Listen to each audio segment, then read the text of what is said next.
Chelsea and I out golfing. It's a Wednesday morning. I think it's July 1st, isn't it? Say hi, Chelsea. Hello. Out having a little daddy-daughter time. Seeing it's been a rough week, as you will have seen in my last email, or my last video. I've been receiving lots of emails from people that, you know, think I'm a racist, horrible person, all this bullshit. So we're out having some daddy-daughter time. What are you jumping for? So we'll film a little of Chelsea's golfing. Oh my God! And then maybe I will let her have the camera later today or something, and give you some Chelsea time. What Chelsea likes to do. Chelsea on the tee box. Oh, she smashed it. Pushed it right, but she smashed it. I think you would have hit it over the green. It just bounced off a roof, went left, then bounced over the hill. She crushed it. She crushed it. We'll take you along when you're golfing with your daughter, and she just wants to use pink balls. You bought me the pink. And you got multiple colors, damn it. And pink balls are a pain in the ass to find. There's the green. She crushed it over the green. So now you're all helping us look for a pink ball.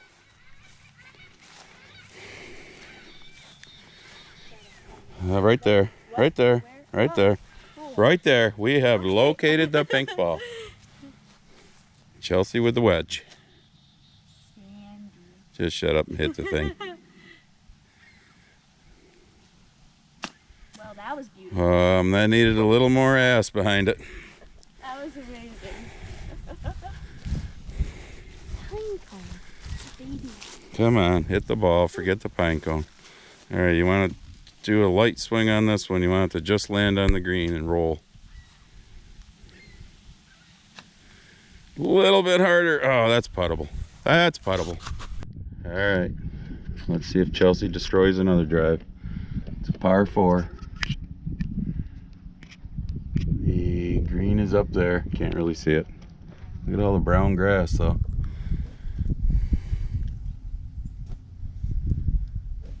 Is that okay? Yep. Give it a ride. Oh my God, she crushed it. Yeah, it went a little right, but you crushed it. Oh, stop bouncing. Right. All right, you're okay. It's not in the trees. She crushed it. She went backwards. That's good. She's a crusher. She's a crusher.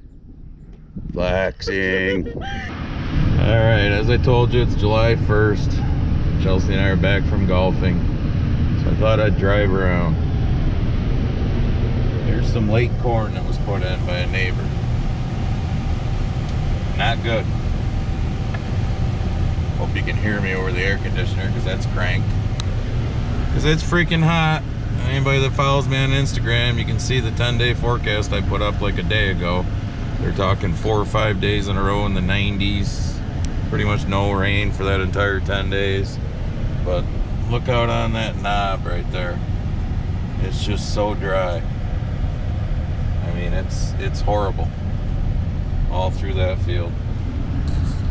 But that's what we're dealing with here. I mean, we just finished June, where we got less than an inch of rain here. You can probably go in a 5-mile radius and be anywhere from an inch to an inch and a half at the most. There's some more corn that just, you know, I don't know how well you can see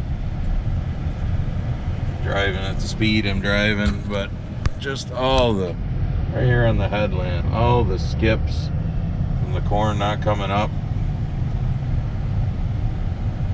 It's getting ugly here. Anything late planted is in real trouble.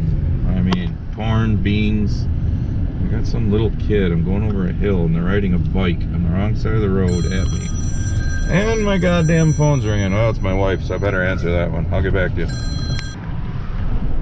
Here's another cornfield. hopefully you can see how spotty it is. It's just tough. And I'm not picking out anybody. I mean, I've got later planted stuff that's tough looking too. But there's a bean field. I mean, it's dry. You can tell that. Look at how spotty it is. We need rain. And we could take quite a bit of it right now. It's brutal. I mean, anything that was planted, I'm holding the camera crooked, so I probably was just crooked. Anything that was planted towards the end of May into the first week or two of June is struggling because we've just had so little moisture,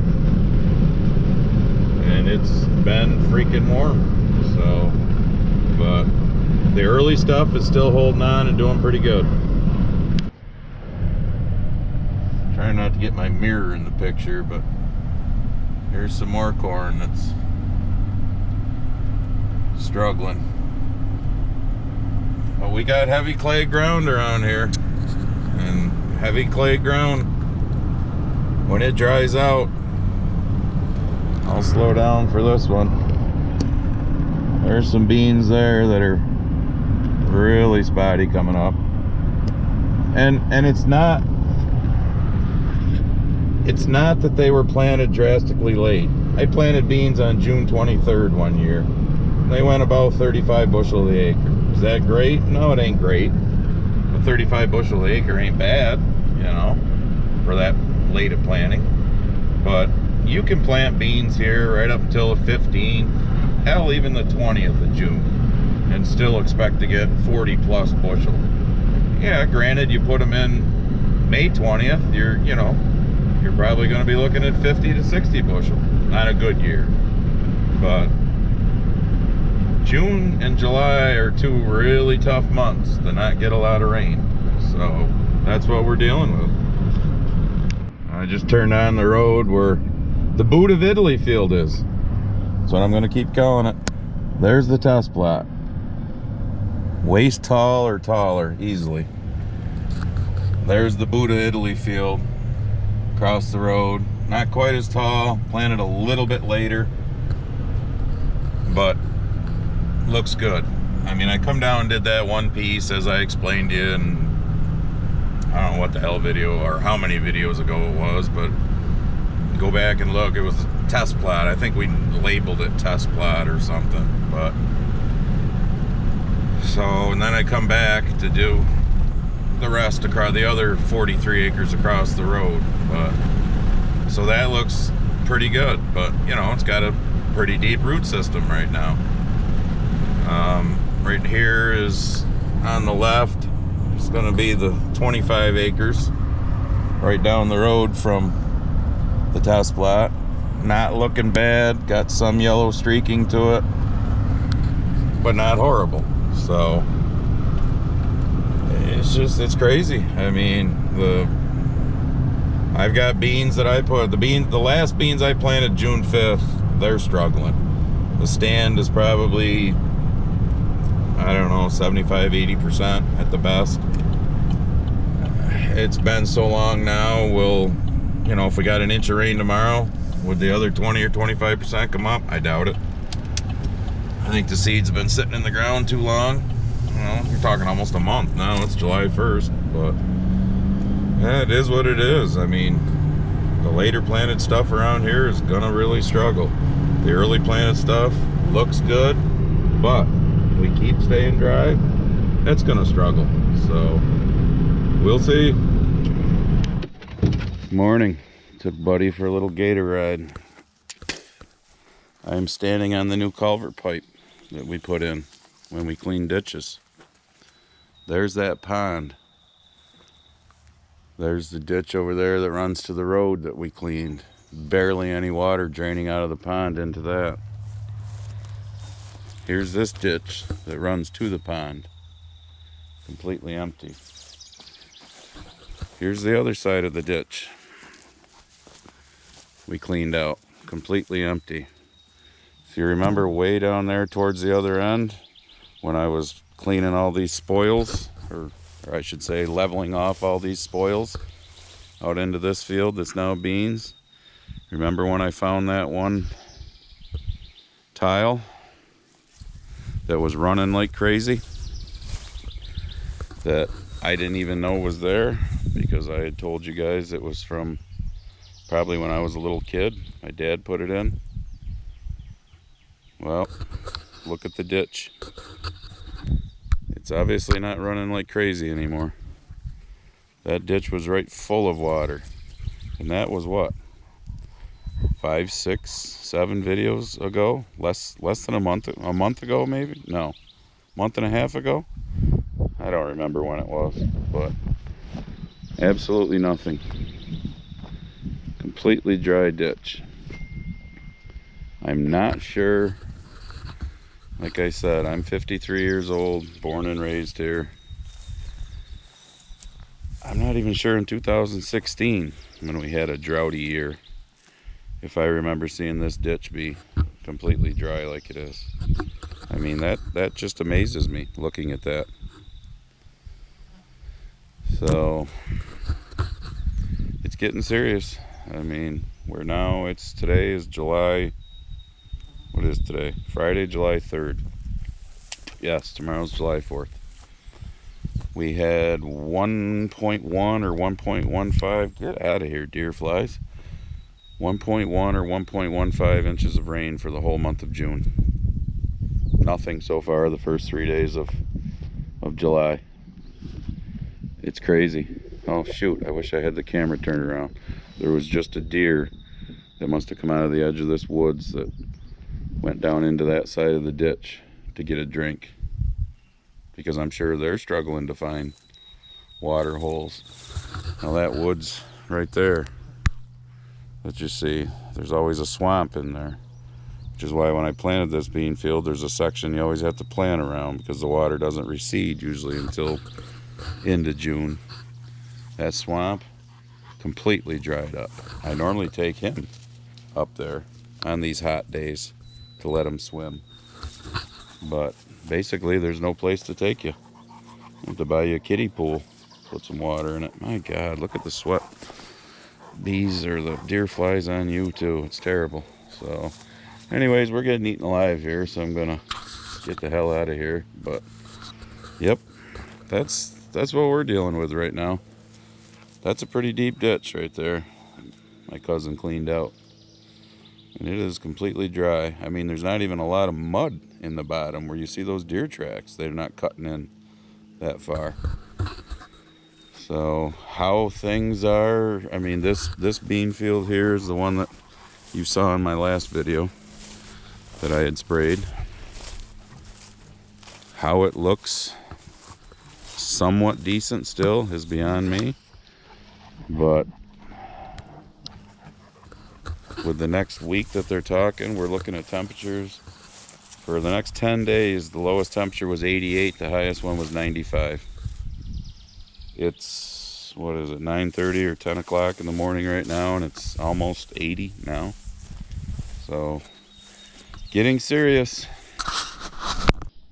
Back at the shop, poor old boy, he's laying here on the cement floor because it's nice and cool. Just keep laying there, buddy.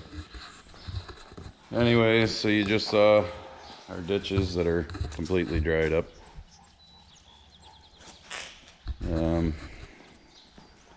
Here's this is inside the shop. Apparently I need a new battery for my new clock because this says 7:45. It's not. There's my thermometer, almost at 80. That's in the shop. It actually feels a little cooler in here than it is outside. Muggy as hell too. I think the humidity was like 85%. It's crazy. You know, our usual dry and windy day, so I'm not spraying, but I talked to the guy from Helena Chemical Company where I get my spray anyhow, and you know, you're really not supposed to spray in this kind of heat because you can set the beans back. So I don't know what I'm gonna do. May just start doing a tank full in the mornings as soon as the dew is off, if there is any, when it's a little cooler, and hope that works. But Anyways, so do me a favor, subscribe, like, thumbs up. You know, follow me on Instagram, Andy the Grumpy Farmer. I put some short videos on there, stuff like that. You know, like I've always said, all the happy horse shit. So, quick little synopsis report on the bullshit I'm going through that you saw in the last video, because, you know, I've honestly never wanted to keep bringing it up, and that's probably somebody calling me to either hate me or support me. But anyways, shut up, keep ringing. Lots of letters to the editor that, you know, our local rag prints that are, you know, hating me, I'm a terrible racist, all that good stuff. So the occasional one that, you know, people that agree with me, because they screen them. They're in the pocket of these people. So, but yet nobody from my district calling me, tearing me down. No, just the opposite. And actually, a lot of people from our city of Auburn, our one big city in this county, calling me, supporting me, emailing me, sending me letters. So, Democrats also, because there are some good Democrats out there. So, all right, so there's an update. So we'll see you in the next video. One more quick thing. I've got a neighbor up the road here. Bought a house that was for sale, I don't know, a little less than a mile away. Didn't really know him, knew his family. I actually bought one of the farms I own now 6, 7 years ago, whatever it was, from his parents. He spent over 20 years in the military. Been to some real shitholes in the world. Very, very outspoken, like me. And we think alike. So, good combination. Anyways, just to get this out there. He started a YouTube channel. It is called Barn Talking. He goes out in his pole barn that he built, because he's a builder, so he built it himself. Was out in his pole barn and just, you know, gives a spiel. So I will recommend to everyone to go to his YouTube channel, Barn Talking, and subscribe. Give the guy some support. He's a veteran, spent over 20 years in the military. So, and he's got a lot of good things to say.